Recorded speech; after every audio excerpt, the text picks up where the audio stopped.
Hi, everyone. Thanks for being here. I'm Peter Wittig, Director of Customer Experience and co-founder at Motive.io. We're based in Vancouver, Canada. Today, we're going to talk about scaling VR training, people, tools, and process. Let's get started. Who's interested in doing this? Organizations that see the value of VR training over other methods. They've tried it, they've seen the case studies from other companies, they've read the research from reputable institutions around the world, and they believe it. They need a lot of VR training content. Once people see the value, they can see how rolling it out at scale will benefit their organization. More content used by more people means a greater benefit. They need custom scenes. These are 3D environments that mimic the real-world work environments of their employees. They need a repeatable process and a way to reuse scenes and content they have already made in different ways. They've typically tried VR training before. This usually means they've done it in a non-scalable way in the past and know that they need a better way to build VR training. Often, these are large enterprise companies. Not exclusively, but that's often the case. What are the main obstacles for scaling VR? The usual suspects: money and time. I often hear it costs too much or it takes too long. Why is that? It's the way it's being made. A lot of times, people are given tasks that aren't aligned with their skill sets. Conversely, there are usually people at an organization who have some of the required skills but lack the tools to properly get involved. This causes delays and increases costs. The ability to scale primarily depends on 3 things. People. We'll need people with certain skills. Most likely, your company will have some, but not all of them. Knowing who you have and what they can do will help define what tools you need. So who do you have? What can they do? Who else do you need? Tools. Your people need tools that they can use. Make sure the tools you use match the skill sets of your people whenever possible. So what tools are required? What tools are available? Which tools can people use? And do they work with tools already in use in your organization? Process. Understand the process for creating, updating, maintaining, and distributing VR training content. People and the tools they use will have a big impact on these processes. Getting this right is critical. Spend some time up front to understand the processes and why you will use them. First, let's talk about people. L&D. These are instructional designers, learning content developers, training professionals of any kind. Companies tend to have a department of L&D people. Their job is to train employees to do their jobs well and safely. This group is essential to the creation of quality VR content. Unity and Unreal developers. These people can write code and create VR simulations in tools like Unity and Unreal. For the purposes of this talk, I'll often refer to this group as developers. I understand that L&D also uses that term for content developers. For clarity, when I use the term developer, I'm speaking of Unity and Unreal developers. How these 2 groups interact is very important. I'll spend a decent amount of time talking about just these 2 groups. 3D artists. They create 3D models and environments. These are obviously necessary for VR training. This group may or may not have Unity or Unreal skills. It's a good thing to find out. IT. They keep your network and user data safe. VR training generates a lot of data. IT will ensure that the tools that capture this data are safe to be on your networks and integrate with any existing systems. I'll talk more about this a bit later. Let's look at a typical process for creating VR training and reasons it has issues scaling. How it works. L&D creates a series of documents, spreadsheets, videos, emails, meeting notes, etc. to document the training procedure or any updates to the procedure. They give that to the developers. The developers code and create that content in Unity or Unreal. The developers create a version of the VR app and deploy that on VR headsets. While that's happening, the L&D people wait. L&D run through the procedures in VR and make note of any changes or updates that are necessary. If no changes are required, you're done. If changes are needed, you go through another cycle. While they're doing this, the developers wait. Each cycle will take approximately a few weeks. That time will get shorter as you go through more cycles. This process requires several cycles before resulting in your VR app. So there are some issues. Half your team is always waiting on the other half. Knowledge transfer between L&D and Unity devs can be error prone. L&D are the people who know what the training needs to be, yet they are on the outside of this process. They do not have direct control over the content. Generally speaking, this is normal custom software development with no tools for anyone except the developers.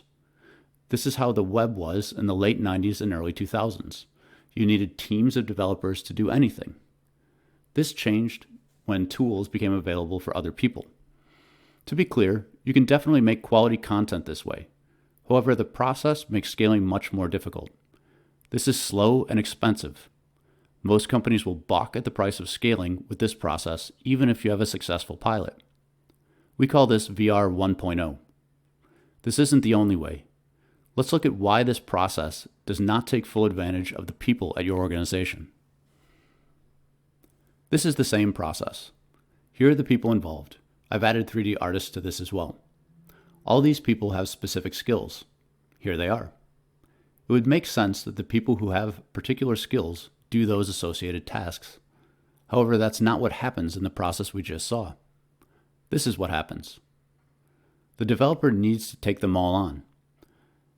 That person gets input from the other people, but since everyone does not have a tool that matches their skill set, the Unity dev needs to take on all those tasks.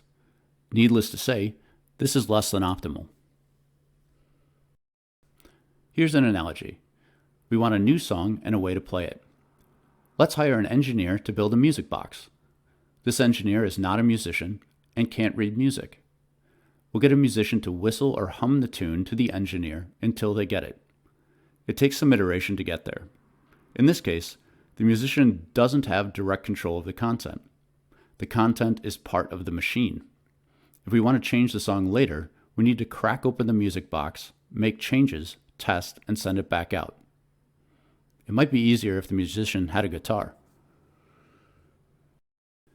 Here's the same breakdown we looked at before.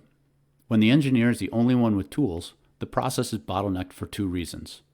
Different people can't work in parallel. And the engineer does not have the expertise in other areas, but is forced to do work for which they don't have the skills. So what can we do about this? Back to VR. This approach is often explored. How can we upskill L&D and 3D artists on Unity or Unreal? Generally, I'm a fan of organizations that encourage their people to learn new skills. They need the time and support to make that work. That brings up a few questions. How much time do you have? Unity and Unreal are both fantastic products. They're both complex products as well. They take time to learn. How much are you willing to invest to get your people trained? In doing this, you're making L&D and 3D artists part of the software development team. There are other skills and tools they will need to know to be effective members of that team. Basic error handling, for example. Both Unity and Unreal will throw errors. If a newly upskilled person needs to stop working and go find a developer every time this happens, that's not productive. So they'll need basic error handling skills. Source control. This is one tool they'll need to know. This is how members of a development team manage changes between their Unity or Unreal scenes and their code. Knowing how to use source control on a development team is essential to being part of that team. They'll need to learn how to do this too. Before going down this path, start thinking about your expectations. Expectations can often be unrealistic. Most people envision a sprint, but learning Unity or Unreal with no additional tools is a marathon. What normally happens is someone who has never used Unity or Unreal asks someone else who has never used Unity or Unreal to quickly get upskilled. For example, if you asked me to run a 100-meter dash by next week, I could do it. However, if you asked me to run a marathon by next week, I could not. If you let me tap in a professional to run for me when I couldn't, then sure. Or if you got me a coach and gave me a few months, I could do it then too. That's a good way to think about upskilling. Now, you may be thinking, there must be a better way. There is. People need tools that match their skill sets. Those tools need to feed into Unity or the VR app directly. I think this is very clear why this makes more sense than everyone going through the Unity or Unreal developer. Everyone will be more productive if they have tools that let them participate in the VR creation process. Delivery speed increases and quality goes up. Everyone can work in parallel. Bottlenecks are reduced. People do what they're good at. This division of labor makes it easier to utilize people outside of your organization as well. If you don't have all the skill sets in-house, you can outsource the ones that you don't and keep control of those that you do. This is a better way. Where are these tools? The VR market is growing and specializing. This is good. Almost every VR company has some form of services. Many have chosen specific areas of focus in terms of types of training or infrastructure. Those that provide SDKs and authoring solutions are the only companies that make tools to make VR training. These tools are what will enable your people to use their skills to help build your VR training. People who make lots of custom VR content are also looking for tools. Studios that specialize in VR training content are sometimes working with companies that make tools to build VR training. There are relationships between these VR companies as well. Let's look at the types of tools and how they impact different processes. Unity is an excellent product, however, is not built to be a VR training product out of the box. Some companies have extended what Unity can do. These kinds of extensions and Unity's ability to support them are what make Unity so successful and useful. These extensions make it easier to do common tasks associated with building and configuring VR scenes and objects within them. This includes common interactions with objects in a VR scene. This will greatly increase the speed at which your Unity devs can produce training. These normally come in the form of an SDK. SDKs belong inside of Unity. They can contain code, prefabs, components, and more. Not all SDKs are the same. Some of these tools make it easier for 3D artists to configure models, others don't. Some enable service connections to external tools. Some don't. Ask what an SDK can do when talking to a company that offers one. Authoring is a great tool for L&D. L&D deserves, and I would say requires, a tool to make scaling VR training possible. They know what the training should be. It is right that they are front and center in these efforts.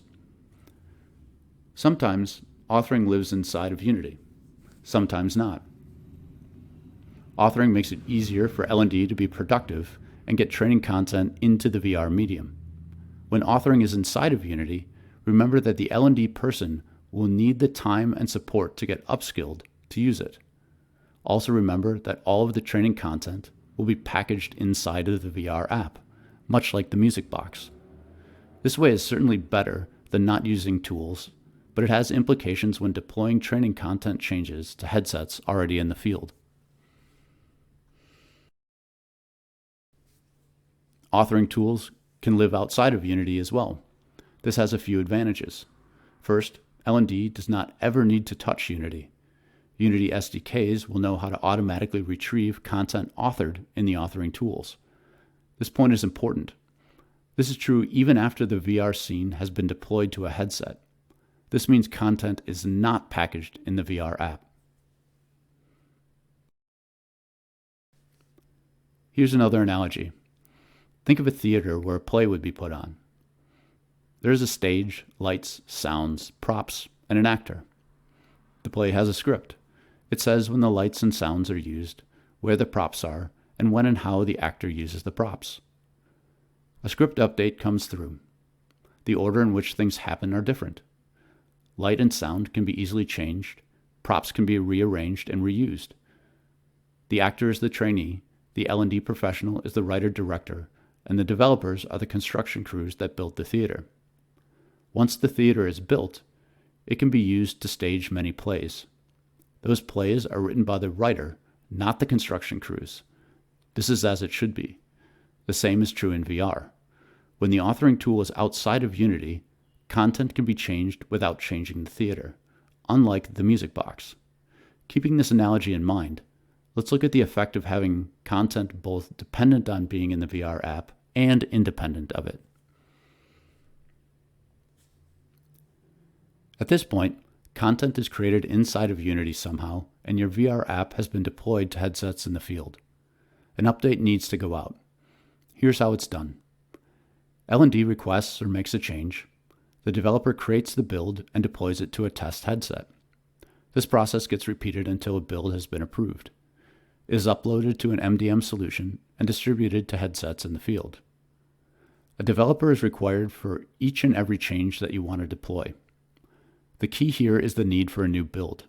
If you can remove the need for a new build, you no longer need a developer for every change. If you have no authoring tools, or your authoring tool is inside Unity or Unreal, this is the process that's required. When content authoring happens outside of Unity, here's how it works.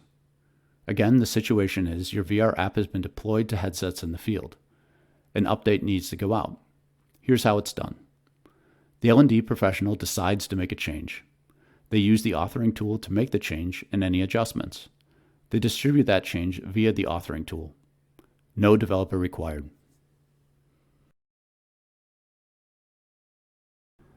This process allows for continuous improvement. L&D authors content and distributes it. Trainees go through the content. Data about the training sessions is available via the LRS or LMS. L&D reviews the data and identifies areas of improvement. Using the data, you can know what training needs to be improved. For example, you might see that most trainees are getting stuck on step 7 of a 10-step process. With an authoring tool outside of Unity or Unreal, L&D can add step 7.5 and watch to see if this improves learning outcomes. This can be done generally or on a per-user basis. It is also possible to author a focus training on a particular step, a detailed breakdown of exactly what needs to happen, and let users start at that point. This lets them get the retraining they need without going through the whole process. No software developer required. Costs are kept down, content is produced faster, and training improves. This will help you scale. This is only possible when the right people have the right tools. This will lead to better processes that will go a long way to helping you scale your VR training program in your organization. Be deliberate in your choice of process and your choice of tools. Know why you are making those decisions. Let's not forget IT. These people keep our networks and user data safe. They need to sign off on anything new. Tools providers normally have thought this through already. The easiest sign-offs are systems that are standards compliant and can be installed on company networks or machines. Finally, if any new infrastructure communicates with existing systems, it's best done using well-known and secure standards. VR tools companies will help the people in IT help you. Here's a quick summary of why people with the right tools lead to a better process and a path to scale VR training. Scaling VR training means a better trained, more efficient, and safer workforce. Everybody wants that. Producing VR training can be slow and expensive depending on the processes being used. Process improvements in the creation, updating, and distribution of VR content will reduce their time and costs. Achieve these improvements by giving L&D direct control of the VR content wherever possible. Control of the VR content depends on L&D having tools that they can use. The right tools will fit their skill sets and can be learned quickly.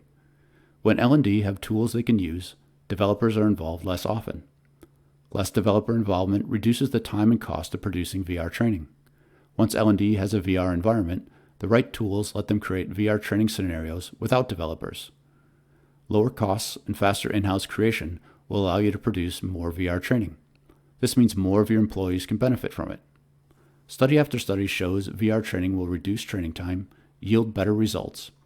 Knowledge retention improves, accidents happen less, and employees are better prepared to do their jobs. As more employees use VR training, more of these impacts will be realized. The impacts of improved training will result in an increase in savings overall. This makes scaling VR training possible. Thank you for attending my talk. My contact info is listed here. Please reach out with any questions. Have a look at our website for more information. Thanks again.